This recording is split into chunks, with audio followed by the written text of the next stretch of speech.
Hello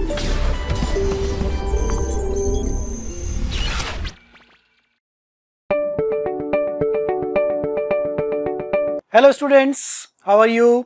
मैं जयंत चित्तोड़ा, जेसी sir के नाम से आप जानते हैं। मैं आपके सामने हूं आज फरवरी अटेम्प्ट के जेई मेन के पेपर्स के डिस्कशन के लिए। ठीक है, ये हमारी मैथ्स की टीम पूरी जो आपके सॉल्यूशंस में डिस्कशन आ रही है सामने। ठीक है, तो आज हम लेंगे 25 फरवरी के शिफ्ट 2 इवनिंग शिफ्ट में जो पेपर हुआ था उसका डिस्कशन। ठीक है, तो चलिए बिना टाइम वेस्ट करते हुए एक एक करके क्वेश्चन को लेते हैं। देखिए, पहला क्वेश्चन ये था। पहला क्वेश्चन कौन से चैप्टर से था? 3D। पहला क्वेश्चन था 3D वाले चैप्टर से। ओके, तो 3D वाले चैप्टर में क्या था? A plane passing through the point A, B and C, in 3 point से प्लेन पास हो रहा है। तो इक्वेशन ऑफ प्लेन फाइंड करना पड़ेगा पहले। Equation of plane A B C, सबसे पहला काम हम क्या करेंगे? Equation of plane ABC find कर लेंगे। ठीक है, तो इक्वेशन ऑफ प्लेन एबीसी मिल जाएगा। उसके बाद ओरिजिन एंड पॉइंट पी दोनों से एक वेक्टर बनेगा, OP vector. This is OP vector. इस ओपी वेक्टर का प्रोजेक्शन निकालना है प्लेन पर और उस प्रोजेक्शन की लेंथ फाइंड करनी है। लाइक दिस, ये प्लेन जो हम फाइंड कर लेंगे, ये क्या है? Plane ABC. ठीक है, ये प्लेन एबीसी, यहां पर पॉइंट ओ, यहां पर पॉइंट पी, ये बनेगा ओपी वेक्टर। तो इसका प्रोजेक्शन निकाला जाएगा, वो यहां आकर मिलेगा। Suppose this is O dash, this is P dash. तो ये जो प्रोजेक्शन है ना, इसकी जो लेंथ है, ये लेंथ हमें फाइंड करनी है कि ये लेंथ कितनी होगी। ये लेंथ आपको फाइंड करनी है। तो ओ डैश क्या है? Foot of perpendicular from O on the plane. And P dash क्या है? Foot of perpendicular from P on the plane. इसका मतलब सबसे पहले प्लेन की इक्वेशन फाइंड करें, कर सकते हैं वो तो। उसके बाद ओपी के लिए ओ से foot of perpendicular O dash, P से foot of perpendicular P dash find करेंगे, फिर डिस्टेंस फॉर्मूले से ओपी डैश निकाल लेंगे। देखिए कैसे हुआ है। सबसे पहले ए, बी और सी से पास होने वाले प्लेन की equation, plane passing through ABC, इसको फाइंड किया जा रहा है। प्लेन पासिंग थ्रू एबीसी, तो प्लेन की इक्वेशन सॉल्व होके ये मिल जाती है। 3x minus y plus z minus 4 equal to 0। ये रिक्वायर्ड प्लेन आ गया। ठीक है, अब इस प्लेन पे फुट ऑफ परपेंडिकुलर ड्रॉ करेंगे। कहां से? एक ओ ओरिजिन से और दूसरा पी से। रहा ओ से foot of perpendicular O dash, P से foot of perpendicular P dash. तो फुट ऑफ परपेंडिकुलर का फॉर्मूला होता है, शॉर्ट फॉर्मूला होता है। क्या होता है?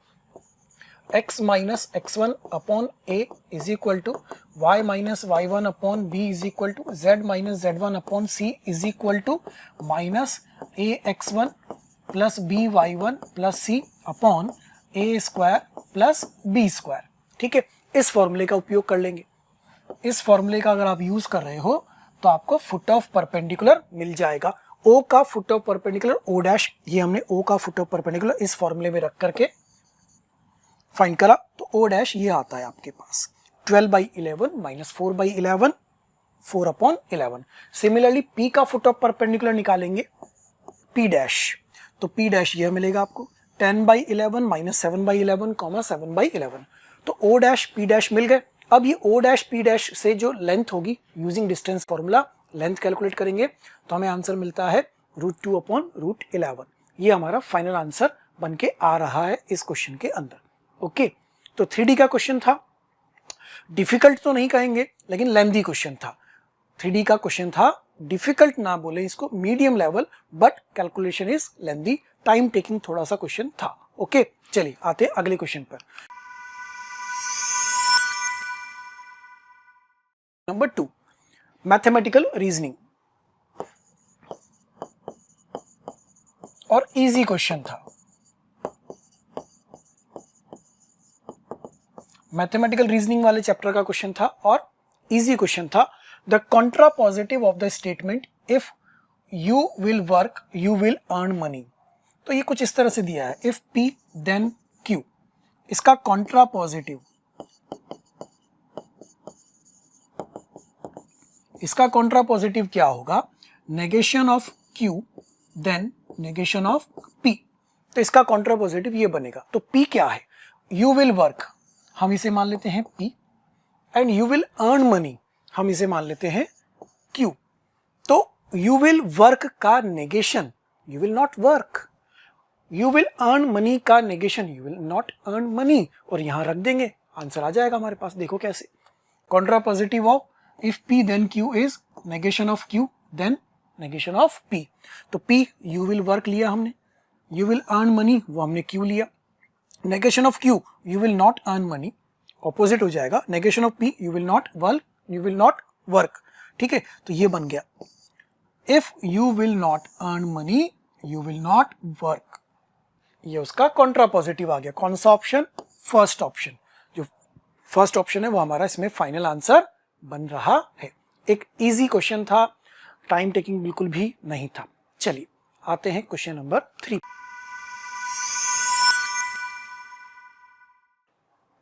ये रहा question number 3, that is complex number वाले चैप्टर से था और इजी क्वेश्चन था, कॉम्प्लेक्स नंबर का इजी क्वेश्चन था। क्या था क्वेश्चन, उस पे आते हैं। If alpha comma beta belongs to real number such that 1 minus 2 iota is a root of the equation, then alpha minus beta is equal to। ठीक, तो इस इक्वेशन में एक रूट 1 minus 2 iota है, तो क्यों ना उसको रख दिया जाए। तो यहाँ लिखेंगे 1 minus 2 iota का whole square plus alpha into 1 minus 2 iota plus beta equal to 0। Simplify कर लेते हैं, तो ये होगा 1 minus 4 iota plus alpha minus 2 alpha iota plus beta equal to 0। ठीक, अरेंज करें इसको, तो ये हमारे पास बनता है alpha plus beta minus 3 minus iota into, iota के टर्म्स कौन कौन से आ रहे हैं, 4 plus 2 alpha is equal to 0। अच्छा, एक कॉम्प्लेक्स नंबर की फॉर्म में आया है, एक कॉम्प्लेक्स नंबर की फॉर्म में आ रहा है और इक्वल टू क्या है, 0। It means real part must be equal to 0 and imaginary part must be equal to 0. Therefore alpha plus beta minus 3 equal to 0 and 4 plus 2 alpha equal to 0। तो alpha की value यहाँ से मिली -2 इधर रखेंगे तो beta की वैल्यू आ जाती है 5। अल्फा बीटा दोनों मिल गए। पूछा क्या है, then you have to find alpha minus beta. ये हमसे पूछा जा रहा है कि अल्फा माइनस बीटा क्या होगा। अल्फा माइनस बीटा निकाल लेते हैं, तो alpha minus beta is -2 - 5 that is -7 इसमें आंसर मिल रहा है। एक इजी क्वेश्चन था कॉम्प्लेक्स नंबर का। This fourth option is the final answer. Easy question, कोई खास टिपिकल कैलकुलेशन नहीं थी, रूट को रखा, सिंप्लीफाई करा, एक रियल पार्ट एक इमेजिनरी पार्ट दोनों को इक्वेट करें, 0 के सॉल्व करें, अल्फा की वैल्यू बीटा की value and hence answer is -7 that is fourth option. Okay, कोई ज्यादा उलझाने वाला सवाल नहीं था। चलिए आते अगले क्वेश्चन पर। Question number 4, definite integration.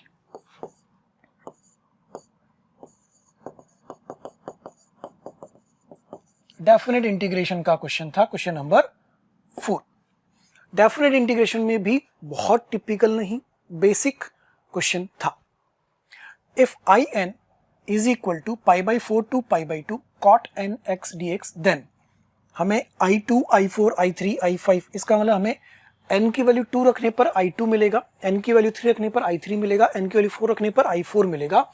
तो हमें ये कैलकुलेट करना है कि इनमें से कौन सा रिलेशन सही बन के आ रहा है।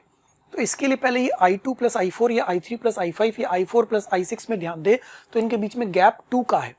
इट मीन्स हमें क्या कैलकुलेट करना पड़ेगा, पहले हमें i of n plus 2 calculate कर लेना चाहिए, ताकि जब आप n की वैल्यू 1 रखो तो ये 3 बन जाए, n की वैल्यू 2 रखो तो ये 4 बन जाए। 2 का गैप है ना, यहां पर आएगा π/4 π/2 cot n plus 2x dx, इस प्रकार से बन जाएगा। इसको भी ब्रेक करोगे तो ये बन जाएगा π/4 से π/2 cot nx cot square x dx। उस cot स्क्वायर x को लिखोगे cosec स्क्वायर x -1, तो वो क्या बन जाएगा आपके पास, वो बन जाएगा π/4 से π/2 cosec स्क्वायर x -1 करेंगे तो -1 वाला पार्ट वापस in बन जाएगा, तो -in बन जाएगा। और ये आपके पास क्या चल रहा है in + 2, और ये वाला पार्ट क्या बनेगा cot nx cosec square x, इस तरह से बन जाएगा। तो थोड़ा सा क्वेश्चन ईजी हो जाएगा और आपको क्या मिल जाएगा, आई एन प्लस 2, इस तरह से ये आपको मिल जाता है। आई एन प्लस 2 की वैल्यू मिल गई, यह वाली। अब इजी है, आप इसको टी लो, ये पूरा क्या बन जाएगा, minus D T. Integration easy है फिर सॉल्व करना, इंटीग्रेशन सॉल्व करेंगे, सिंप्लीफाई करेंगे, हम यहाँ पहुंचेंगे। ये हमारा फाइनली इंटीग्रेशन आता है। अब जब आप n की वैल्यू 1 रखते हो, जब आप n की वैल्यू 1 रखते हो तो आपके पास बनता है i1 प्लस i3। जब n की वैल्यू 2 रखते हो तो क्या बनता है, i2 प्लस i4। जब n की वैल्यू 3 रखते हो तो क्या बनता है, i3 प्लस i5। तो सारे टर्म्स बन रहे हैं। वैल्यू जब आपने 1 रखी तो 1/2 आया, वैल्यू आपने 2 रखी तो 1/3 आया, 3 रखी तो 1/4 आया, फिर 1/5 आया। देखो ध्यान से, i2 plus i4 1/3, i3 plus i4 1/4, i4 plus i6 1/5। किस में आ रहे हैं ये दिख रहे हैं आपको साफ साफ, कौन सी सीरीज में बनेंगे, 3, 4, 5 इन AP, all this will be in AP। तो कौन सा ऑप्शन सही बन जाएगा, सेकंड ऑप्शन जो हमारा था, ये वाला ऑप्शन। ये आया ना आपके पास 3, 4, 5, दो answer is second option, this will be in AP। Definite integration का बेसिक लेवल का क्वेश्चन था। Okay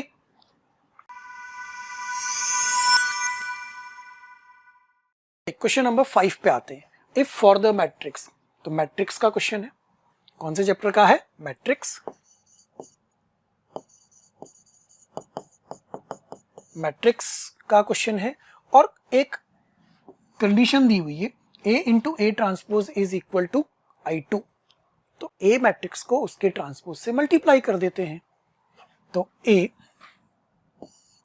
1 minus alpha alpha beta, उसका transpose 1 minus alpha alpha beta, और मल्टीप्लाई करके इक्वेट करेंगे I2 के इसको इक्वेट कर दिया जाए, चलिए कर लेते हैं। तो ये बनेगा 1 प्लस अल्फा स्क्वायर, इधर बनेगा अल्फा माइनस अल्फा बीटा, इधर बनेगा अल्फा माइनस अल्फा बीटा, इधर बनेगा alpha square plus beta square is equal to 1 0 1 0। Simple, equate कर लेते हैं। इक्वेट कर रहे हैं तो 1 plus alpha square is equal to 1, तो अल्फा स्क्वायर की वैल्यू तो 0 आ गई। लीजिए भाई, अल्फा स्क्वायर तो मिल भी गया। अब अल्फा स्क्वायर की वैल्यू 0 है तो बीटा स्क्वायर की वैल्यू मिल गई 1। आपको ये फाइंड करना था, इसमें रख दो। तो अल्फा स्क्वायर का whole square plus beta square का होल स्क्वायर कितना आ गया, 0 प्लस 1, आंसर इज 1। आंसर 1 आ रहा है। सिंपल, कोई टिपिकल चीज नहीं हो रही है इसके अंदर, सिंपल वे में आंसर क्या मिल रहा है अपने को, 1 मिल रहा है। सो 1 इज द फाइनल आंसर। बहुत ज्यादा इजी क्वेश्चन आया, ठीक है। ये रहा इसका सॉल्यूशन, देखिए अल्फा स्क्वायर की वैल्यू 0 मिलती है कंपेयर करने पर, बीटा स्क्वायर की वैल्यू 1 होती है, इसलिए alpha two the power 4 plus beta two the power 4 की वैल्यू 1 आ रही है। इजी क्वेश्चन, लगभग हर विद्यार्थी का सही हुआ होगा।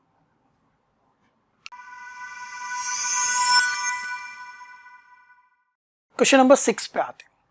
Late x denote the total number of 1 functions, number of 1 function from a set A with 3 elements to set B with 5 elements। तो set A में 3 एलिमेंट है और set B में 5 एलिमेंट्स है, ठीक। तो x क्या है, नंबर ऑफ 1 फंक्शन, तो इसमें x क्या हो जाएगा, 5 इंटू 4 इंटू 3। तो x की वैल्यू सीधे सीधे आपको मिलती है 60, ये x की वैल्यू आ गई, ठीक। अब आगे क्या बोल रहा है, y denote the total number of 1 function from set A to the set A into B। तो A into B, number of elements in A into B calculate कर लेते हैं। A into B में number of elements कितने होंगे, that is 15। एक और बना दिया जाए, A से लेकर के कहां तक, A into B तक, तो इसमें 3 है और इसमें 15 है। इसमें नंबर ऑफ फंक्शन 1 फंक्शन कितने हैं, y। तो y कितना है, 15 इंटू 14 इंटू 13। अब x और y में रिलेशन निकालना है आपको, x और y का रिलेशन इजीली फाइंड किया जा सकता है। यहां से लिखेंगे तो y इक्वल टू 15 इंटू 4 60 बना दें इसको, इंटू 14/4 दैट इज 7/2 इंटू 13, तो इसकी जगह x आ जाएगा, तो y is equal to 91x/2, 91x/2 that is 2y equal to 91x। ये ऑप्शन सेकंड ऑप्शन आंसर बन के आ रहा है। तो नंबर ऑफ 1 फंक्शन x 60 निकल के आया, नंबर ऑफ 1 फंक्शन y उस वाले सेट के लिए, सिंपल। देखिए calculation, number of elements in A, number of elements in B, number of elements in A into B, accordingly x number of 1 function इस वाले रिलेशन में, नंबर ऑफ 1 फंक्शन इस वाले रिलेशन के अंदर ये रहे y 15 इंटू 14 इंटू 13, ये आपको पता है नंबर ऑफ 1 फंक्शन। भाई इधर जो एलिमेंट होंगे, पहले एलिमेंट के पास 3 चॉइस, दूसरे के पास, इस तरह से चेक करते हैं ना, तो पहले एलिमेंट के पास 15 चॉइस, दूसरे के पास 14 चॉइस, तीसरे के पास 13 चॉइस, इधर पहले के पास 5 चॉइस, दूसरे के पास 4 चॉइस, तीसरे के पास 3 चॉइस, अकॉर्डिंगली ये बन रहा है। तो आंसर आ रहा है 2y equal to 91x। Okay,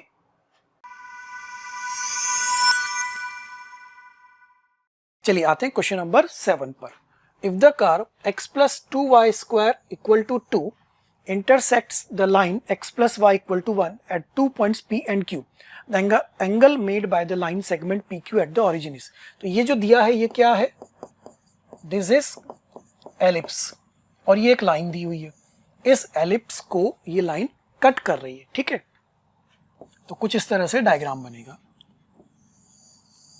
ये अपना एलिप्स बनेगा और ये बनेगी लाइन, ये लाइन कट कर रही है एक पॉइंट P पर, एक पॉइंट नहीं, P पॉइंट ये वाला नहीं है, this is not P,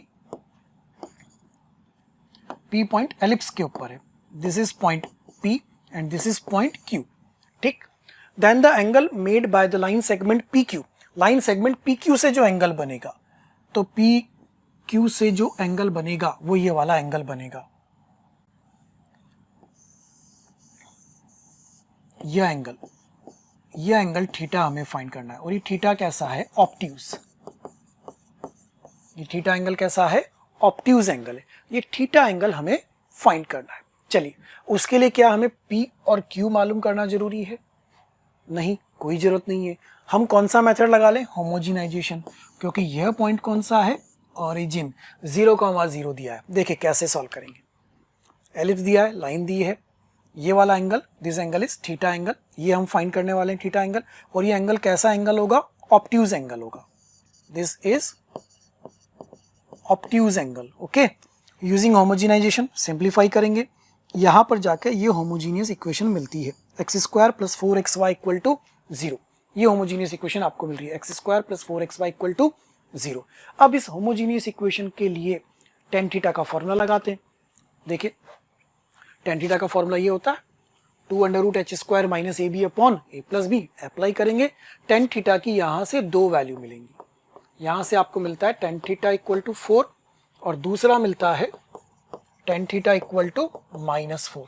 tan theta = +4, ये कौन सा एंगल बता रहा होगा, एक्यूट, और ये कौन सा बता रहा होगा, ऑब्ट्यूज। तो हमें कौन सा चाहिए, हमें तो ऑब्ट्यूज चाहिए, तो ये तो रिजेक्ट हो जाएगा और ये एक्सेप्ट होगा, we have to take obtuse angle. तो tan थीटा की वैल्यू कौन सी लेंगे, -4 लेंगे, ठीक है। इस -4 के according cot theta -1/4, theta cot inverse -1/4, cot inverse minus theta is pi minus cot inverse theta, इसका यूज कर रहे हैं यहां पर। अगेन cot इनवर्स 1/4 को π/2 माइनस tan इनवर्स 1/4, तो फाइनली आंसर आता है π/2 प्लस tan इनवर्स 1/4। ये इसका करेक्ट आंसर बन रहा है, दैट इज पहला ऑप्शन इसका आंसर बन के आ रहा है, ठीक। तो कौन से चैप्टर का क्वेश्चन था ये, एलिप्स, और एक कंडीशन और लग रही है पेयर ऑफ स्ट्रेट लाइंस, लेकिन क्वेश्चन मीडियम लेवल, टफ नहीं बोलेंगे, एक मीडियम लेवल का क्वेश्चन था। टाइम टेकिंग भी नहीं है, कोई बहुत ज्यादा टाइम टेकिंग प्रोसेस नहीं है, होमोजेनाइजेशन इसका इजी वाला बना, ठीक।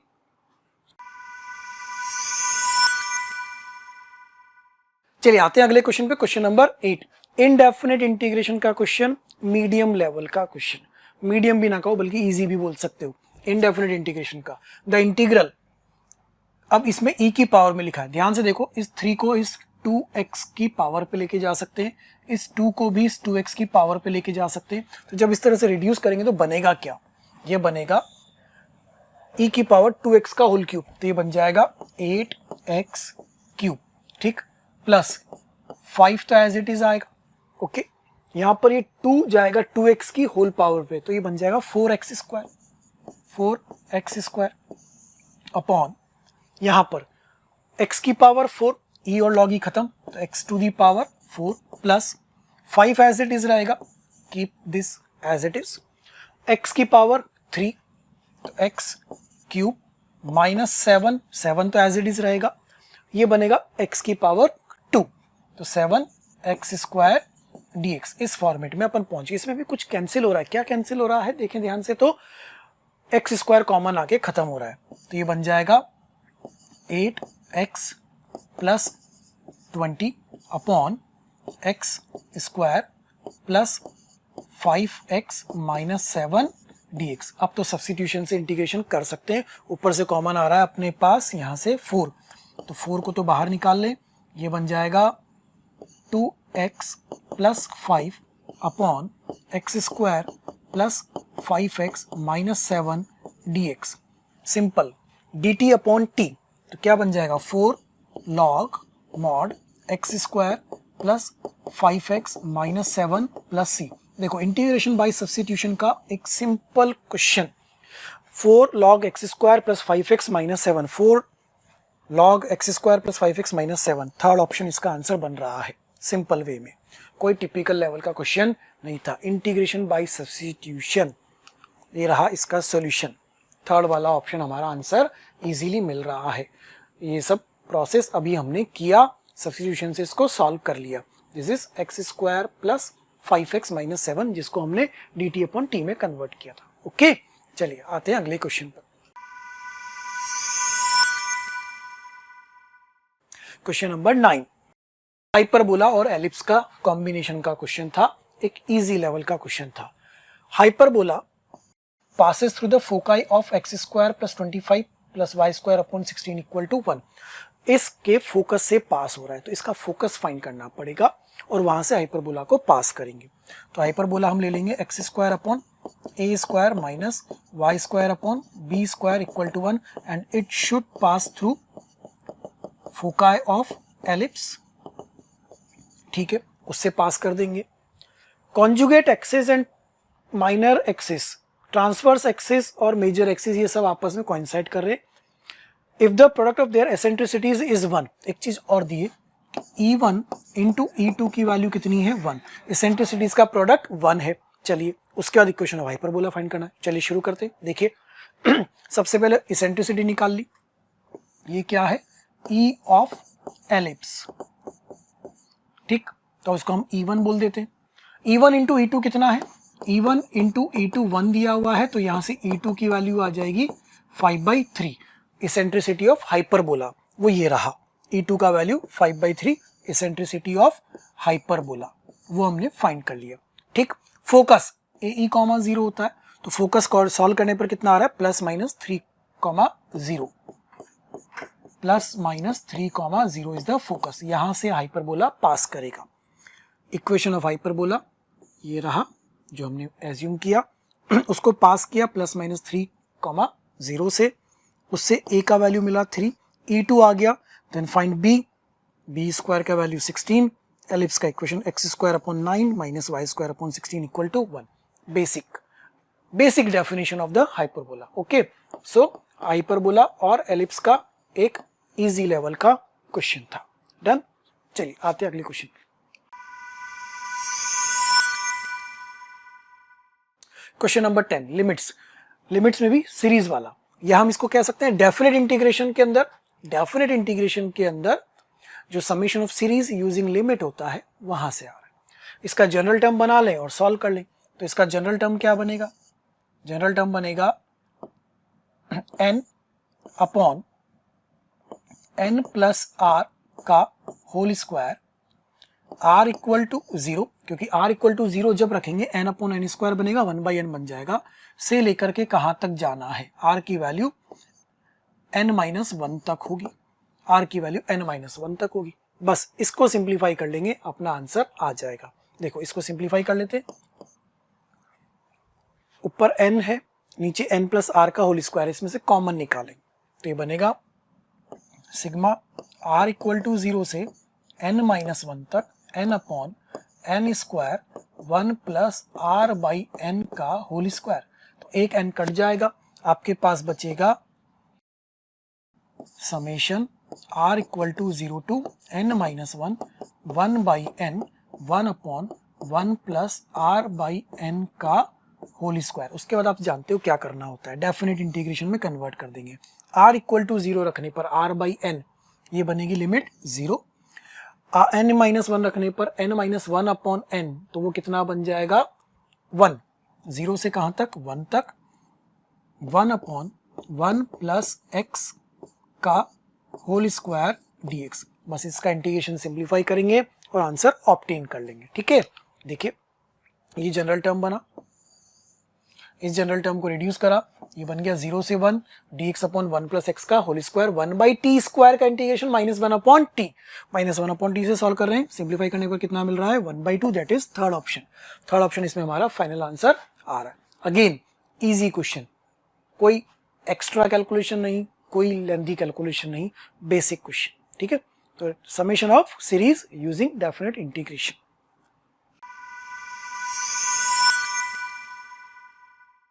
अगले क्वेश्चन पे आते हैं, क्वेश्चन नंबर 11। प्रोबेबिलिटी का क्वेश्चन था और सीधे सीधा बोला जाए तो बेस थ्योरम पर बेस्ड क्वेश्चन था।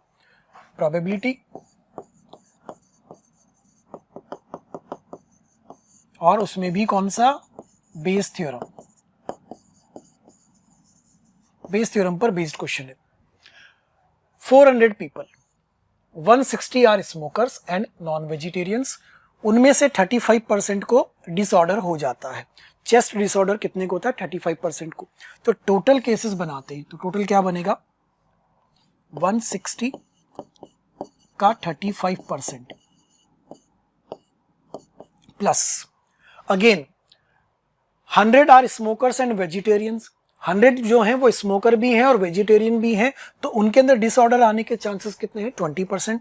तो हम लिखेंगे 100 into 20 by 100 plus and 140 are non smokers and vegetarians, तो 140 इसमें कितना परसेंटेज 10% इंटू 10 बाई 100, ये तो टोटल बन गया। ये पूरा खेल क्या है टोटल, ये सारा टोटल है।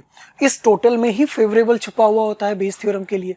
वो कह रहा है कि इस तरह के जो टोटल केसेस है उसमें से probability that the selected person is a smoker and non-vegetarian, smoker and non-vegetarian, smoker and non-vegetarian 160 वाला था, तो ये पार्ट ऊपर आ जाएगा 160 इंटू 35 अपॉन 100, बस ये बन गया फेवरेबल।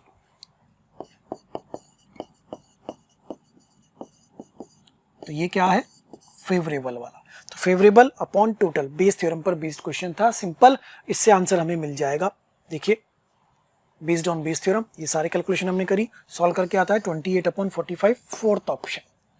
कोई एक्स्ट्रा कैलकुलेशन नहीं है, अगेन आप इसे कह सकते हैं एक मीडियम लेवल का क्वेश्चन था। ये क्लिक होना चाहिए कि हाँ ये बेस थ्योरम से सॉल्व होगा, ये जरूर क्लिक होना चाहिए कि ये बेस थ्योरम से ही सॉल्व होगा। चलिए आते हैं अगले question. Question number 12, the following system of linear equations, 3 equation आपको दी हुई है, does not have any solution, has a unique solution, has a solution और हैज इनफाइनाइट मैनी सॉल्यूशन। इन सभी के लिए सबसे पहले क्या सॉल्व करना पड़ता है delta, you have to solve delta. तो डेल्टा की वैल्यू निकाल ली जाए। डेल्टा क्या बनता है coefficient of x, coefficient of y, coefficient of z से, तो ये बनेगा 3 3 1 3 2 -1 2 2 4 और इस वैल्यू को सॉल्व कर लेते हैं। अगर ये वैल्यू 0 आती है तो हम आगे मैनी सॉल्यूशन पे जाएंगे, अगर ये वैल्यू नॉन जीरो आती है तो हम क्या बोलेंगे has a unique solution. Simplify किया जाए इसको, 3 8 + 2 10 -3 12 - 2 10 + 2 इंटू दैट इज -3 - 2 -5। ठीक है, कैलकुलेट कर लेते हैं। 30 - 30 ये वैल्यू आ रही है -10। तो डेल्टा कैसा आया, not equal to 0। Delta not equal to 0 it means has a unique solution. इसके सॉल्यूशन कैसे होंगे, यूनिक होंगे। Again determinants and easy question. कौन से चैप्टर का आया? डिटर्मिनेंट का क्वेश्चन आया, और एक क्वेश्चन कैसा आया? बिल्कुल इजी आया। देखिए ये रहा इसका सॉल्यूशन। डेल्टा की वैल्यू सॉल्व कर ली, नॉन जीरो वैल्यू आ रही है, तो हम क्या बोलेंगे? यूनिक सॉल्यूशन बोलेंगे, सिंपल। अच्छा, आगे x की वैल्यू, y की वैल्यू और z की वैल्यू भी कैलकुलेट कर सकते हैं, तो उससे जो C वाला ऑप्शन था वो भी चेक किया जा सकता है। ठीक, चलिए क्वेश्चन नंबर 13 अगेन प्रोग्रेशन वाले चैप्टर का था, and based on AM greater than equal to GM, arithmetic mean greater than equal to geometric mean वाले कंसेप्ट पर बेस्ड क्वेश्चन था। तो दो टर्म ये रहे, A पॉजिटिव दिया हुआ है तो हम AM greater than equal to GM लगा सकते हैं। उसके अकॉर्डिंग ये बनेगा A to the power x plus A upon A to the power AX, ठीक, upon 2 greater than equal to AM greater than equal to GM। GM इसके अंदर आएगा A to the power AX multiply by A upon A to the power AX का under root. तो ये term तो cancel out हो जाएगा, उधर आएगा रूट A, तो ये क्या बना? A to the power AX plus A upon A to the power X greater than equal to 2 root A। तो ये मिनिमम वैल्यू हो गई, तो मिनिमम वैल्यू कितनी हो गई? 2 रूट A। इसने यही तो पूछा है, मिनिमम वैल्यू, तो AM greater than equal to GM लगाइए, मिनिमम वैल्यू कितना आता है? 2 root A, simple. Again question कैसा? Easy. AM greater than equal to GM का तो यूज करवाया गया, लेकिन कंसेप्ट बिल्कुल बेसिक इजी वाला। चलिए देखिए रहा इसका solution. AM greater than equal to GM लगा रहे हैं, सॉल्व कर रहे हैं, तो रूट A इंटू 2 क्या मिल रहा है हमें? उसका मिनिमम वैल्यू मिल रहा है। प्रोग्रेशन का क्वेश्चन था।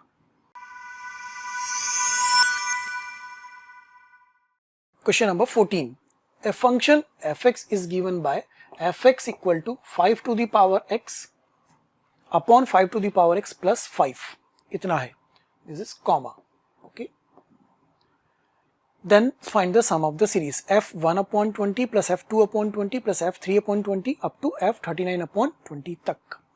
अब इसमें fx की वैल्यू हमारे पास है f of 2 minus x, F of 1 minus x, इस तरह का एक टर्म और कैलकुलेट कर ले और इनमें रिलेशन निकाल लें। तो अगर हम इस पहले टर्म को और इस आखिरी टर्म को साथ में लेते हैं तो कुछ बनता है, वो क्या बनता है वो देखिए। एफ ऑफ 2 माइनस एक्स निकाल रहे हैं, ये रहा एफ ऑफ 2 माइनस एक्स, ये वैल्यू कर रहे हैं तो वो आती है 5 अपॉन 5x प्लस 5। इसका मतलब जब एफ एक्स को और एफ ऑफ 2 माइनस एक्स को ऐड करते हैं तो हमें कितना मिलता है? 1 मिलता है। तो first term last term add करने पर 1, सेकेंड टर्म और सेकेंड लास्ट टर्म ऐड करने पर 1। सिमिलरली जब करते चले जाएंगे तो टोटल मिलाकर ऐसे कितने टर्म्स आएंगे हमारे पास? 19 टर्म्स। ऐसे कितने टर्म्स आ जाएंगे? 19 टर्म्स आ जाएंगे। एक बचेगा कौन सा? यह वाला f20/20, वो आएगा f1। f1 की वैल्यू यहां से निकाल लो। f1 की वैल्यू कितनी होगी? 5 अपॉन 5 प्लस 5 दैट इज 1/2। ये f1 की वैल्यू आ गई, तो f1 की वैल्यू कितनी आ गई? 1/2। 19 प्लस 1/2 इज 39/2। कौन सा option? Third option. Third option इसका आंसर बन रहा है 39/2। तो ये क्लिक होना जरूरी है कि f of 2 minus x calculate करना है। ये कैसे होता है? हिट एंड ट्रायल से f1 माइनस एक्स या f1 प्लस एक्स, वापस कौन से में डिनोमिनेटर सेम बन रहा है, डिनोमिनेटर सेम बन जाता है तो दोनों को ऐड करके या सब्ट्रैक्ट करके इजी किया जा सकता है। ठीक है, तो फंक्शन चैप्टर का क्वेश्चन एक मीडियम लेवल का question.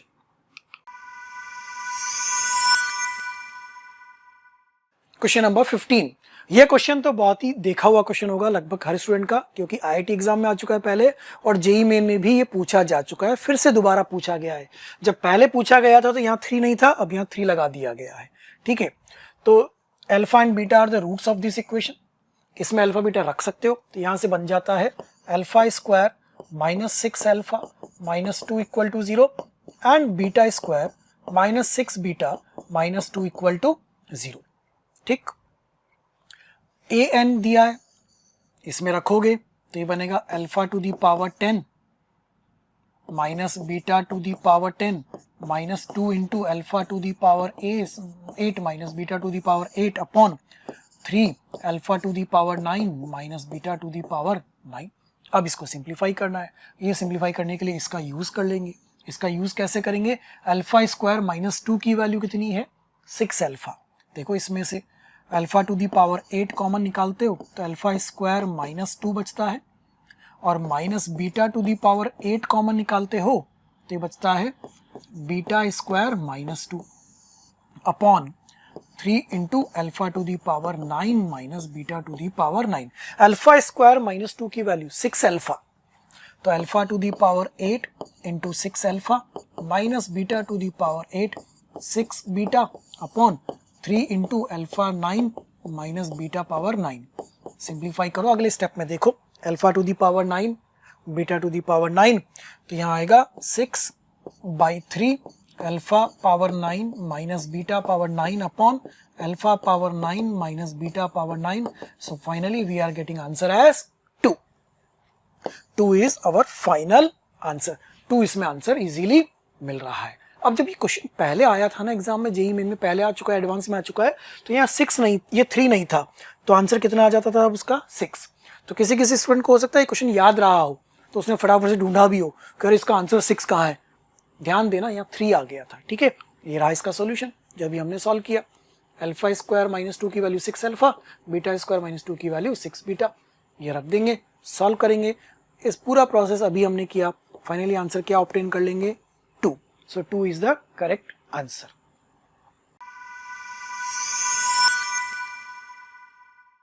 Number 16. Let A is a 3 into 3 matrix with determinant of A is equal to 4. तो 3/3 का एक मैट्रिक्स है, उसके डिटरमिनेंट की वैल्यू 4 दी है।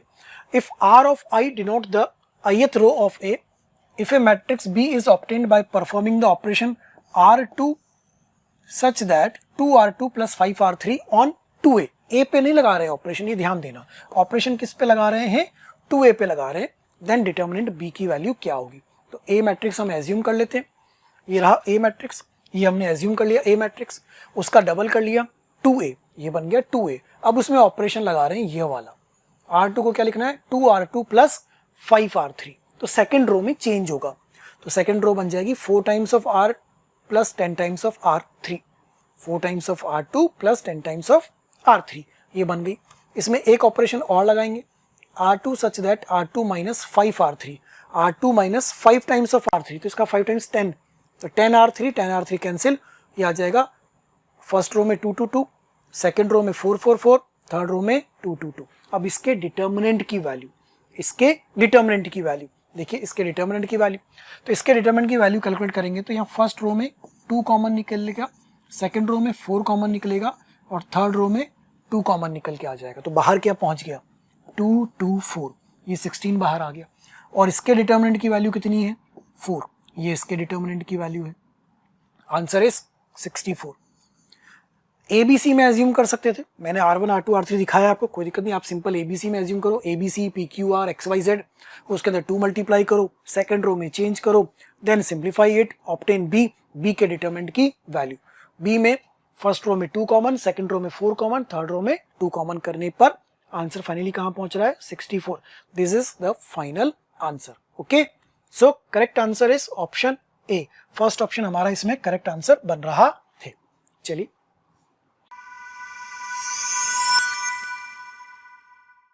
Question number 17। The shortest distance between the line x minus y equal to 1 and the curve x square equal to 2y, parabola का question है। ये पैराबोला है, एक लाइन है, उस लाइन का इस पैराबोला से शॉर्टेस्ट डिस्टेंस जो होगा वो परपेंडिकुलर होगा।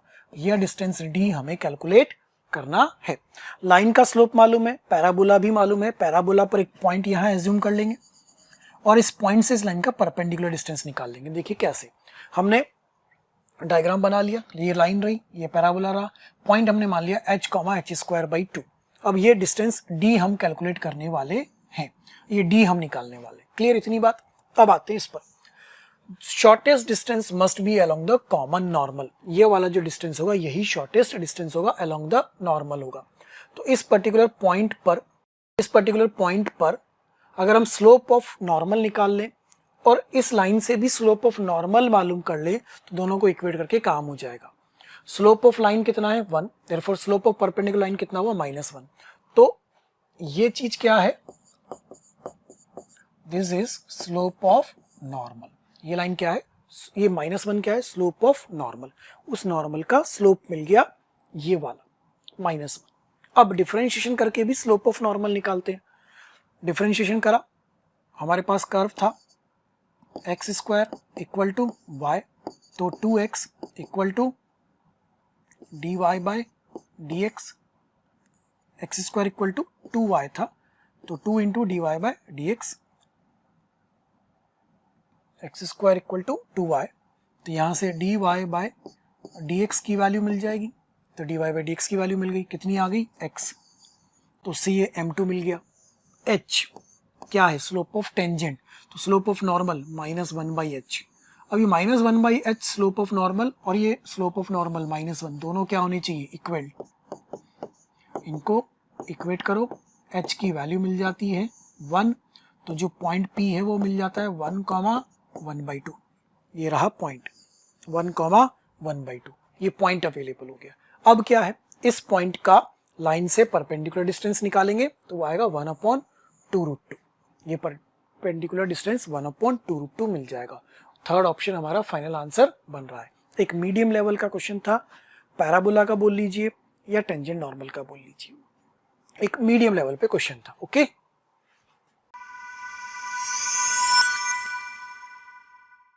Question number 18, let A is a set of all 4-digit natural numbers, 4-digit natural numbers whose exactly 1 digit is 7। Exact 1 digit क्या है, 7 है। 4 डिजिट का नंबर बनेगा जिसमें कम से कम एक डिजिट 7 आना कंपलसरी है। Then the probability that the randomly chosen element of A leaves remainder 2 when divided by 5। Remainder 2 आना चाहिए, जबकि किससे डिवाइड करते हैं, 5 से डिवाइड करते हैं। तो लास्ट डिजिट मस्ट बी 7 और 2, क्योंकि जब 5 से डिवाइड करने पर रिमाइंडर 2 चाहिए, तो या तो वो 12 बन जाए, या तो वो 12 बन जाए, 22 बन जाए, तो रिमाइंडर 2 बनेगा 5 से डिवीजन पर, या फिर वो 7 लास्ट में दे रहा हो, जैसे 17 बन रहा हो, 27 बन रहा हो, 7 बन रहा हो, 37 बन रहा हो, तो लास्ट डिजिट मस्ट बी 7 और 2, तो ही तो रिमाइंडर 5 से डिवीजन करने पर 2 आएगा। ठीक, सॉल्व कैसे हो रहा है देखिए। टोटल केसेस, नंबर कितने डिजिट का है, 4 डिजिट का, तो 7 तो किसी एक जगह पर आना चाहिए, तो 4C1, 4 में से किसी एक जगह पर 7 आने की चॉइस, 4C1 इंटू बाकी 3 जगह पे कुछ भी आ सकता है, तो ये रहा टोटल केसेस।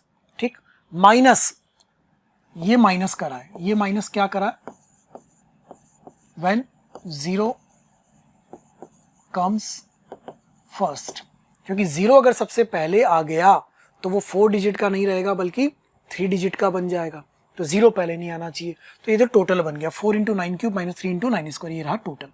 ठीक, अब फेवरेबल चाहिए, फेवरेबल क्या चाहिए, रिमाइंडर क्या आना चाहिए आपके पास, 2 आना चाहिए, तो लास्ट में 2 आ सकता है या लास्ट में 7 आ सकता है। ये रहे उसके केसेस। मान लीजिए लास्ट में 2 लगा दिया, लास्ट में हमने क्या लगा दिया, 2 लगा दिया, तो अब 7 के पास कितनी चॉइस है, 3, तो 3C1, ये रहा 3C1। ठीक, 3C1, 3 में से किसी एक जगह पर 7 चला जाएगा और बाकी जगह पे कुछ भी नंबर आ सकता है, तो इंटू 9 × 9, ये रहा 3 × 9 × 9, माइनस, ये -2 × 9 क्या हुआ, हो सकता है ना यहाँ पर 0 आ गया हो सकता है यहाँ पर 0 आ गया हो, तो अगर यहाँ पर 0 आ गया तो 7 की पास चॉइस कितनी बची, 2, 2C1 इंटू एक जगह पे आएगा 9। लेकिन ये जितने भी नंबर बनेंगे सब कौन से बनेंगे, 3 डिजिट नंबर बनेंगे, इनको काउंट करना है क्या, नहीं काउंट करना है, इसलिए उनको माइनस कर दिया, तो ये वाले वो माइनस हो रहे हैं। 2C1 × 9, ये 2 × 9 हमने यहाँ पे ये वाला माइनस करा है। अच्छा, ये 8 × 9 × 9 कैसे आया, लास्ट में 7 लिख दिया, तो 7 तो फिक्स हो गया, यहाँ पे 0 नहीं आएगा, यहाँ पे 0 नहीं आएगा, तो इसके लिए चॉइस कितनी होगी, 8, और यहाँ पर कुछ भी आ सकता है, तो इंटू 9, 8 × 9 × 9। तो ये जो पहले दो हैं वो 2 लास्ट में रखने पर और ये वाला लास्ट में 7 रखने पर सॉल्व करोगे, आंसर मिलेगा 97/217। ये हमारा थर्ड ऑप्शन फाइनल आंसर इसमें बन रहा है, 97/217 is the correct answer. Okay,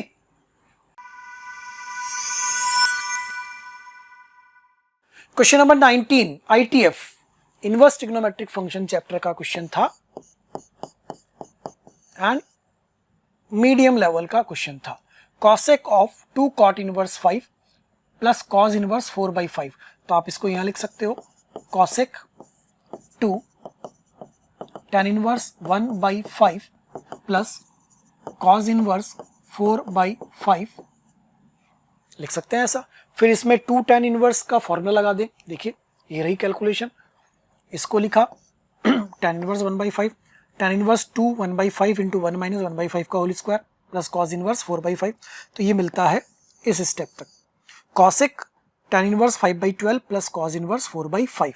ठीक, अब इस tan इनवर्स को और इस कॉस इनवर्स को साइन कॉस में चेंज कर लेते हैं। यहां से tan इनवर्स 5/12 को हमने मान लिया थीटा, तो साइन थीटा की वैल्यू और कॉस थीटा की वैल्यू मिल जाती है उससे।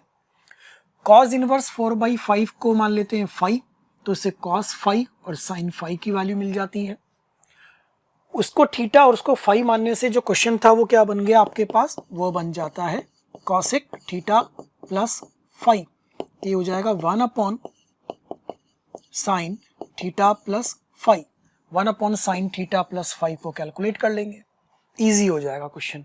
सॉल्व करने पर कितना बनता है 65/56।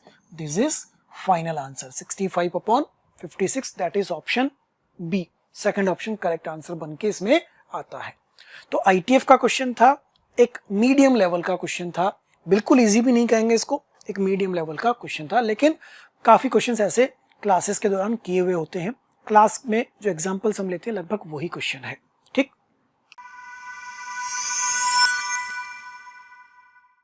क्वेश्चन नंबर 20 सेक्शन ए का लास्ट क्वेश्चन, क्वेश्चन नंबर 20। जो x और y है वो 0 से पाई है। cos x plus cos y minus cos of x plus y is equal to 3/2, then sin x plus cos y is equal to, तो इन दोनों को तो ब्रेक कर देंगे cos c plus cos d, और उसको ब्रेक कर देंगे cos स्क्वायर थीटा को 2 cos स्क्वायर थीटा/2 माइनस 1 में। देखिए ये रही कैलकुलेशन, तो cos c plus cos d लगाया तो 2 cos c plus d/2 cos c minus d/2 minus 2 cos square theta minus 1। Simplify करें इसको, इसमें से कॉमन आएगा 2 cos x प्लस y/2, ये वाला टर्म कॉमन, ये कॉमन निकाल लिया बाहर। Again cos a minus b minus cos of a plus b, that is 2 sin a sin b, that is 2 sin a sin b। Calculation पूरी चल रही है, इक्वल टू 1/2 आया। अब ये एक्सप्रेशन जो है ना, इस पे ध्यान देना, इस एक्सप्रेशन पे ध्यान देना, यह वैल्यू 1/8 के बराबर है, यह वैल्यू 1/8 के बराबर है। 1/8 कब होगा, जब ये 1/2 बन जाए, ये 1/2 बन जाए और ये भी 1/2 बन जाए। Possible when x/2 is 30 degree, ताकि sin 30 1/2 आ जाए। पॉसिबल व्हेन y/2 इज 30, ताकि sin 30 फिर से 1/2 बन जाए। सो ये 1/2 बनेगा, ये 1/2 बनेगा और ये भी 1/2 बनेगा, तभी तो मिलेगा x और y 16। तो आंसर आ रहा है 1 + √3/2। कौन सा ऑप्शन, ऑप्शन कौन सा था, ये वाला ए ऑप्शन, फर्स्ट ऑप्शन इसका आंसर बन जाएगा। तो √3 + 1/2 ये बनेगा। तो इस जगह आके ध्यान देना है, ये स्टेप पे आके हो सकता है कुछ स्टूडेंट्स अटक गए हों कि अब क्या करें।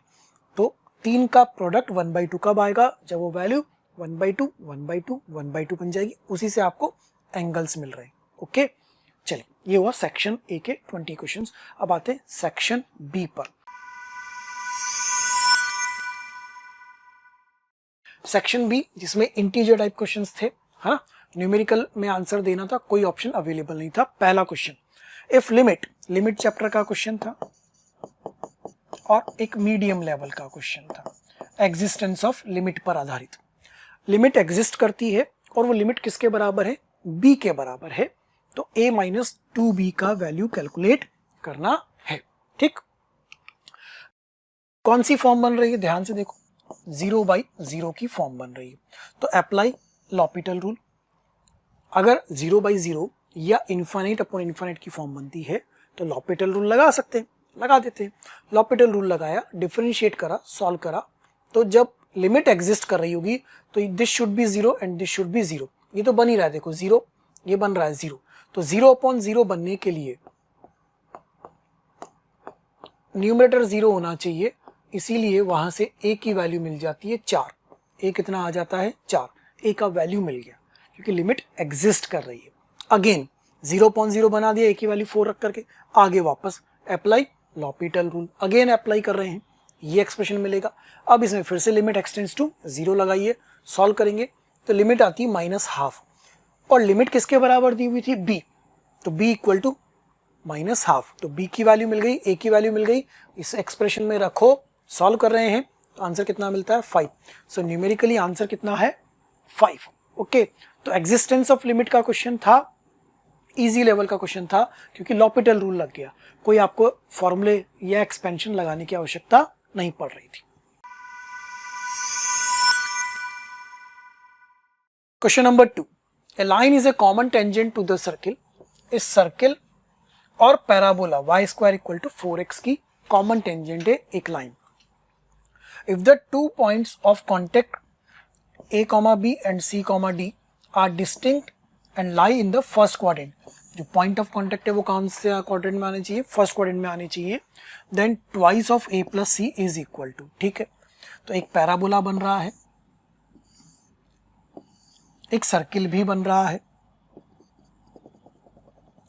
कुछ इस तरह से सर्किल भी बन रहा है, दोनों की कॉमन टेंजेंट, वो लाइन ऐसी जा रही होगी कॉमन टेंजेंट, उस कॉमन टेंजेंट पे कॉमन ये आएंगे पॉइंट ऑफ कांटेक्ट, तो एक हम ले लेंगे a, b, एक हम ले लेंगे c, d, ठीक, इस तरह से फर्स्ट क्वाड्रेंट वाले। अब यहाँ से मिलेगा आपको a और c का वैल्यू, फिर सॉल्व करना है, तो सबसे पहले क्या फाइंड करना पड़ेगा, कॉमन टेंजेंट, उस कॉमन टेंजेंट से पॉइंट ऑफ कांटेक्ट। देखिए सर्किल और पैराबोला, कॉमन टेंजेंट a का वैल्यू 1 है पैराबोला के अंदर, तो ये हमने टेंजेंट मान ली y equal to mx plus 1/m, ये कॉमन टेंजेंट है। इसके लिए this above line is also tangent to the circle, तो perpendicular distance from the centre must be equal to radius, ये रेडियस के बराबर होना चाहिए। उस कंडीशन में जब सॉल्व करते हैं तो m की 2 वैल्यू मिलती हैं, प्लस माइनस 1/√3, तो 2 कॉमन टेंजेंट आ रही है, बिल्कुल 2 कॉमन टेंजेंट आएंगी भी सही, एक कॉमन टेंजेंट यहाँ नीचे भी तो बनेगी, एक कॉमन टेंजेंट यहाँ भी बनेगी, ये दोनों लाइंस क्या हैं, common tangent, these are common tangent. लेकिन जो नीचे की तरफ कॉमन टेंजेंट बनेगी वो point of contact first quadrant में नहीं देगी, तो हमें वो यूज ही नहीं कर रहे हैं, इसलिए हम ऊपर वाली कॉमन टेंजेंट लेंगे। इट मीन्स हमारे पास जो m की 2 वैल्यू आई हैं उसमें से एक ही एक्सेप्ट होगी, एक रिजेक्ट हो जाएगी, ये रिजेक्ट होगी और ये यूज होगी, will give points in first quadrant, क्योंकि इससे जो पॉइंट्स मिलेंगे वो कौन से क्वाड्रेंट में मिलेंगे, फर्स्ट क्वाड्रेंट में मिलेंगे, क्लियर, तो वो तो रिजेक्ट हो गया। अब आ गया ये रहा पॉइंट ऑफ कांटेक्ट पैराबोला का देने वाली टेंजेंट और पॉइंट ऑफ कांटेक्ट सर्किल पर भी देने वाली टेंजेंट। चलिए इसके बाद पैराबोला के लिए पॉइंट ऑफ कांटेक्ट सीधे सीधे फॉर्मूला होता है, c, d निकल आएगा यहाँ से a/m², 2a/m, अगर स्लोप m है और a की वैल्यू आपको 1 दी हुई है तो ये रहा c और d, 2√3, 2√3, point of contact of the common tangent on the parabola मिल गया। चलिए अब उसके बाद क्या करा, सर्किल के लिए लाइन और सर्किल दोनों को सॉल्व करेंगे, सिंप्लीफाई करेंगे, तो पॉइंट ऑफ कांटेक्ट आपको मिल जाएगा, x की वैल्यू 3/2 मिलती है, y की वैल्यू 3√3/2 मिलती है, तो पॉइंट ऑफ कांटेक्ट आ जाएगा 3/2, 3√3/2, ये point of contact on the circle आ गया। तो जो 2 पॉइंट आपको मिले पैराबोला और सर्किल के लिए पॉइंट ऑफ कांटेक्ट, तो एक पॉइंट ऑफ कांटेक्ट तो यहाँ वाला c, d पैराबोला पर जो था, एक पॉइंट ऑफ कांटेक्ट यहाँ वाला a, b जो सर्किल पर था, दोनों आपको मिल चुके हैं, ठीक है। तो आपके पास a की वैल्यू भी है, c की वैल्यू भी है, a की वैल्यू 3/2, c की वैल्यू 3, रखो सॉल्व करो, आंसर 9। अच्छा क्वेश्चन था, पैराबोला और सर्किल का कॉम्बिनेशन का क्वेश्चन था, एक मीडियम लेवल का क्वेश्चन था, टफ इसलिए नहीं बोल रहे हैं क्योंकि कोई टिपिकल कंसेप्ट नहीं लग रहा है, कंसेप्ट इसमें इजी वाला लग रहा है। हाँ ये जरूर है कि कैलकुलेशन थोड़ी सी ज्यादा करनी पड़ रही है, 2 पॉइंट ऑफ कांटेक्ट हमें अलग अलग फाइंड करने पड़ रहे हैं। ओके,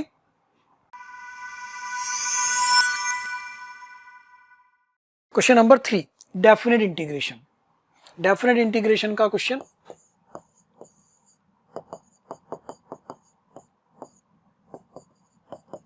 और इजी लेवल का क्वेश्चन, इजी।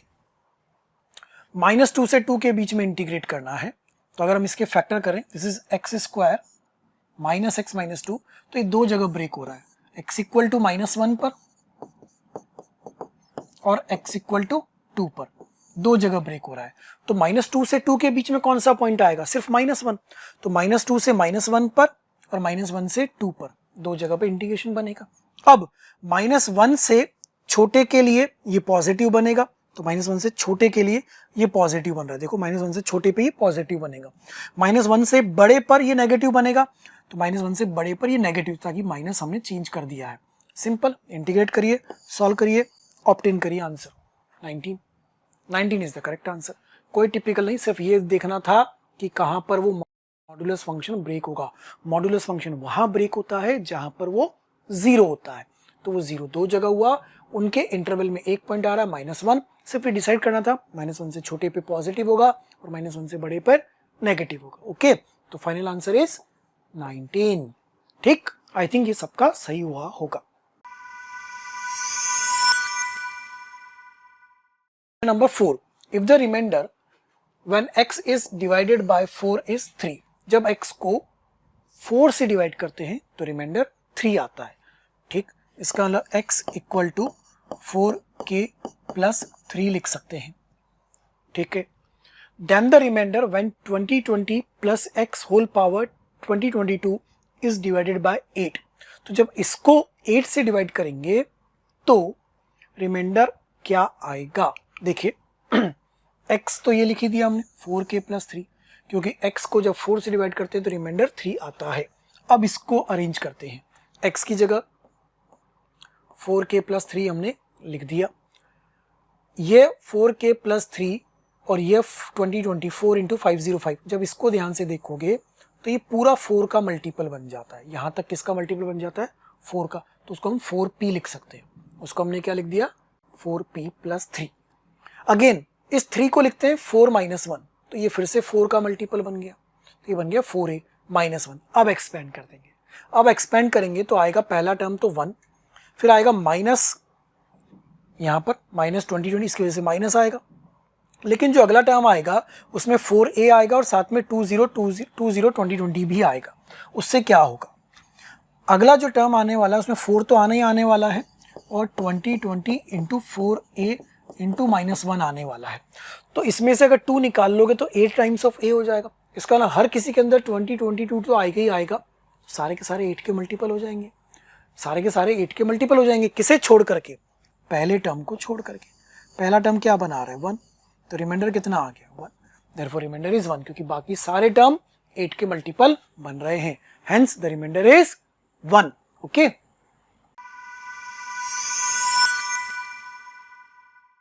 नंबर 5 थोड़ा लेंथी क्वेश्चन था, 3D का क्वेश्चन, 3D कैलकुलेटिव, कैलकुलेशन थोड़ी सी इस क्वेश्चन में ज्यादा थी, कैलकुलेटिव पार्ट ज्यादा था। Line passing through origin is perpendicular to line L1 and L2, तो L1 और L2 के परपेंडिकुलर लाइन L फाइंड करनी पड़ेगी। फिर उस L लाइन का इंटरसेक्शन पॉइंट फाइंड करना है आपको, L और L1 का इंटरसेक्शन पॉइंट फाइंड करना है, वो आएगा A, B, C। फिर उस A, B, C के लिए सब कुछ कैलकुलेट करेंगे। देखिए क्या क्या करेंगे, लाइन L1 है, लाइन L2 है, इन दोनों को कार्टेशियन फॉर्म में कन्वर्ट कर लिया, लाइन L1, ये line L2। Line L find करनी है जो L1 L2 के कैसी होगी, परपेंडिकुलर होगी, तो उसके DR मालूम कर लिए गए, ये रहे उसके DR। ये क्या है, L1 क्रॉस L2 से लाइन L के रिक्वायर्ड DR मिल गए, जो कि L1 और L2 लाइन के परपेंडिकुलर हैं। ठीक, तो equation of line L available हो गई, क्योंकि लाइन L कहां से पास हो रही थी, ओरिजिन से पास हो रही थी। ठीक, ये भी अवेलेबल हो गया। अब आपसे बोला है कि L का और L1 का intersection point, hence we are solving L and L1। L और L1 को आप सॉल्व कर रहे हैं क्योंकि उनका इंटरसेक्शन पॉइंट रिक्वायर्ड है। तो पॉइंट एज्यूम किया L पर, पॉइंट एज्यूम किया L1 पर, सॉल्व करेंगे तो इंटरसेक्शन पॉइंट मिलता है आपको 2, -3, 2 इंटरसेक्शन पॉइंट। अब इस इंटरसेक्शन पॉइंट से √17 डिस्टेंस पर L2 लाइन पर एक पॉइंट लेना है आपको। तो L2 लाइन पर एक पॉइंट एज्यूम कर लेते हैं, पॉइंट ऑन L2। इस पॉइंट का P इंटरसेक्शन पॉइंट से डिस्टेंस कितना होना चाहिए? √17। ये डिस्टेंस √17 दिया हुआ है। अब जब इसको सॉल्व करोगे तो म्यू की दो वैल्यू मिलेंगी, एक -2, एक -10/9। लेकिन आपको एक चीज और बोली थी, जो इंटरसेक्शन पॉइंट था वो कहाँ था? फर्स्ट ऑक्टेंट में। This intersection point must lie in the first octant. तो दोनों में से एक ही वैल्यू हमारे काम की होगी, यह वाली -10/9, जिसकी वजह से पॉइंट आ रहा है 7/9, 7/9, 8/9। कहाँ पर? फर्स्ट ऑक्टेंट पे आना चाहिए। तो ये बना A, यह बना B, यह बना C। तो ABC को रखो, 18 into A plus B plus C solve करने पर कितना बन रहा है? 44। तो इस क्वेश्चन का आंसर कितना होगा? 44। तो लाइन 1 लाइन 2 के परपेंडिकुलर लाइन L फाइंड करी, ओरिजिन से पास होती हुई। फिर लाइन L का और L1 का इंटरसेक्शन पॉइंट फाइंड करा, वो पॉइंट P आया। फिर इस पॉइंट P से L2 पर √17 डिस्टेंस पर एक और पॉइंट एज्यूम करा हमने, उसको सॉल्व करा तो वो दो पॉइंट मिलेंगे, एक म्यू इक्वल टू -2 की वजह से, एक -10/9 की वजह से। उसमें से भी एक ही लेंगे क्योंकि बोला गया है कि जो पॉइंट है वो फर्स्ट ऑक्टेंट में होना चाहिए। वो मिला 7/9, 7/9, 8/9। सिंप्लीफाई करो, बाकी सॉल्व करो, आंसर 44 मिलता है। ओके,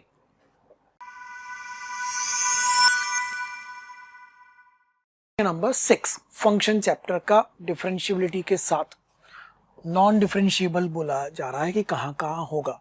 fx इस रेंज में है, minimum of mod x 2 - x²। तो ग्राफ बना लेंगे। क्या करेंगे इसके अंदर? Use of graph. ग्राफ का यूज करेंगे, जल्दी सॉल्व हो जाएगा। एक मीडियम लेवल का क्वेश्चन है, किसी किसी को उलझ भी गया होगा, हो सकता है क्वेश्चन। ठीक है, this denotes greatest integer function less than equal to x, the number of points where function is non differentiable in -3 to 3।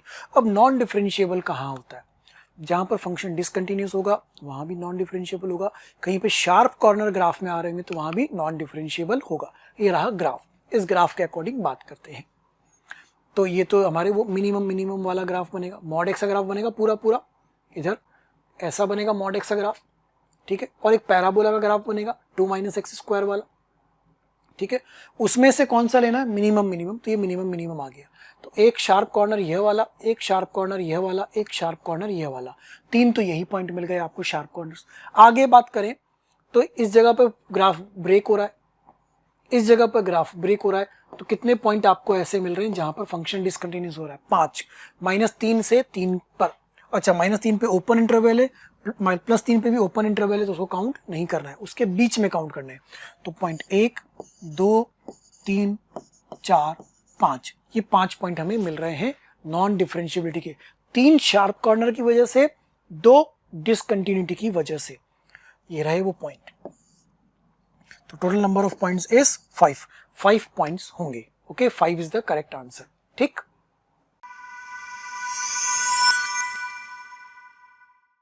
Question number 7 integer type में, if the curve x equal to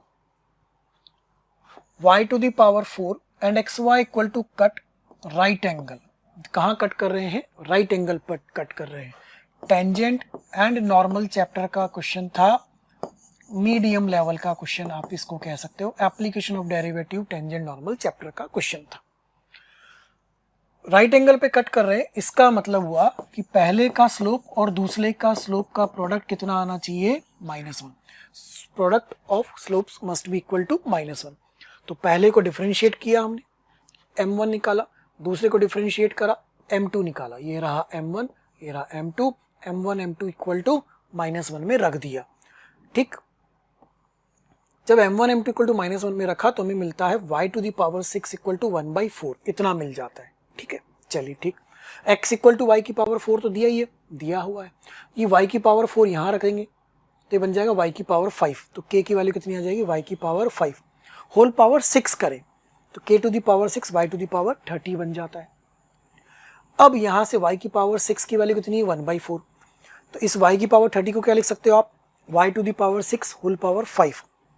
k to the power 6 equal to y to the power 30, तो इसको लिखेंगे y to the power 6 whole power 5, that is 1/4 whole power 5। ये रहा 1/4 whole power 5। तो इसमें बनाइए आपके पास k to the power 6 equal to 1/4 to the power 5। अब आपको कैलकुलेट क्या करना था, 4 इंटू के की पावर 6, तो 4 इधर ले आइए, तो 4 into k whole power 6 is equal to, तो उधर भी तो 4 से होगा मल्टीप्लाई, सिंपल 4 आ जाएगा। 4 से मल्टीप्लाई डिवाइड करोगे तो 4 की पावर 6 इधर आ जाएगा, तो आंसर कितना आ गया 4। 4 इज द फाइनल आंसर, 4 हमारा इसमें करेक्ट आंसर है। ओके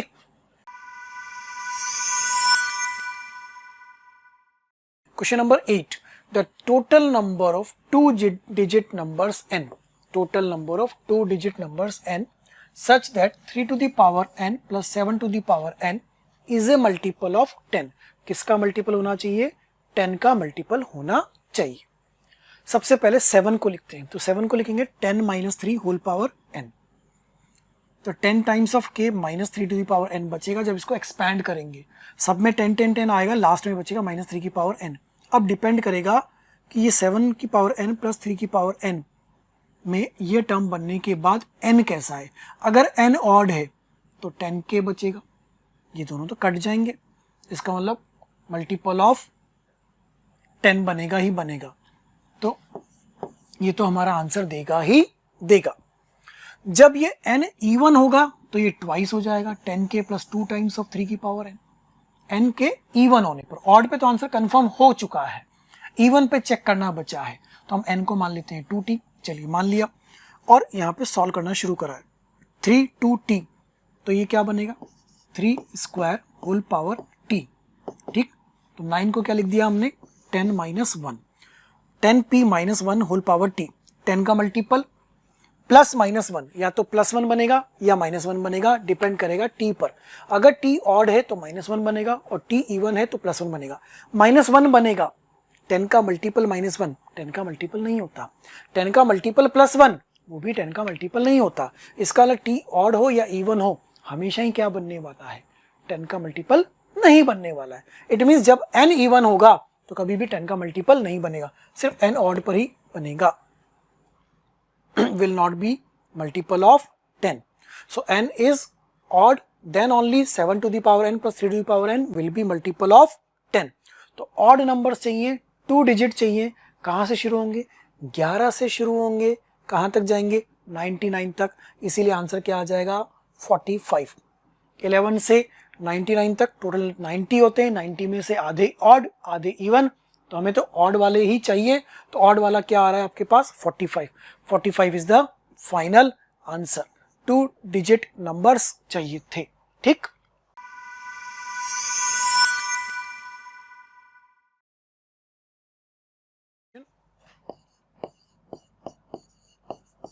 और इजी क्वेश्चन, वेक्टर का क्वेश्चन और एक easy question.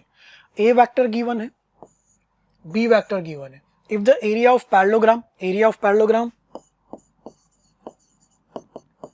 mod of a vector cross b vector, area of parallelogram whose adjacent sides are represented by the vector a and b is 8√3, तो 8√3 equal to mod of a vector cross b vector, इसको simplify करेंगे, देन a dot b कितना होगा ये पूछा जा रहा है। अननोन क्या है अल्फा, अल्फा निकल आएगा, देखिए कैसे निकलेगा। a और b गिवन है, एरिया ऑफ पैरेललोग्राम का फॉर्मूला ये रहा, a क्रॉस b सॉल्व करिए, ये बनता है 8√3 के बराबर करिए, सिंप्लीफाई करिए, तो अल्फा स्क्वायर की वैल्यू आ जाती है कितनी 4, अल्फा स्क्वायर की वैल्यू 4 मिल रही है। Then a dot b solve कर लेते हैं, 3 माइनस अल्फा स्क्वायर प्लस 3, ये रहा अल्फा स्क्वायर की वैल्यू रखो, सॉल्व करो, आंसर सिंपल वे में निकल के आ रहा है 2 इज द फाइनल आंसर। बहुत ईजी क्वेश्चन है, बहुत ही प्यारा क्वेश्चन।